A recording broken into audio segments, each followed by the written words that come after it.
You know, if I would have been born a man, I would have written my memoirs at 19.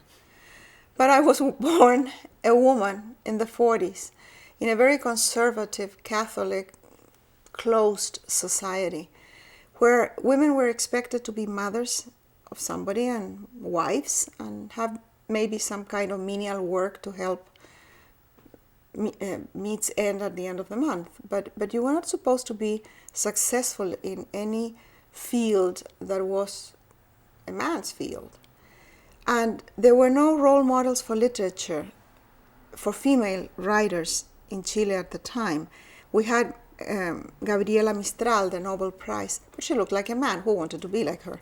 And she had had a very unhappy life. And then there were, of course, some English spinsters that were all dead. They had committed suicide.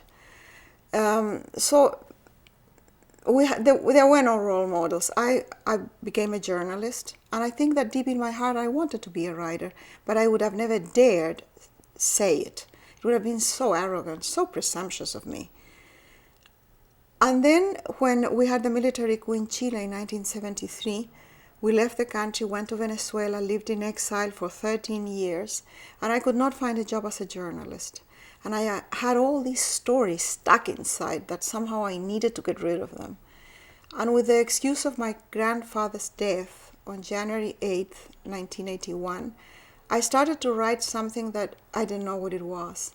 I had never read a book review.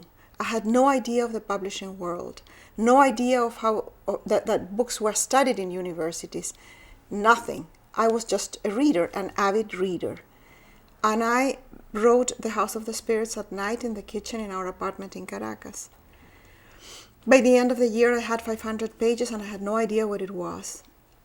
Eventually, after a lot of adventures, the book was published in Spain, and it became one of those rare successes, an international success immediately, and that opened the door for my other books. My agent then said, "This is a good book, and it's doing excellent. That doesn't make you a writer. The writer is proven in the second book, because everybody can write a good first novel in which they pour everything they have and everything they are. It's the second book that makes you a writer." So immediately I started a second book to please my agent and to prove to her that I could be a writer, but I was still working in a school. By my third book, I had to fill a form. And when I was filling the form, instead of writing journalist or whatever I would used to write, or housewife, I wrote writer.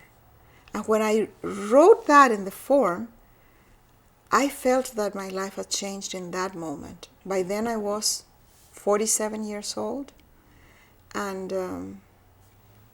45 years old. I was 45 years old when I felt that I was a writer.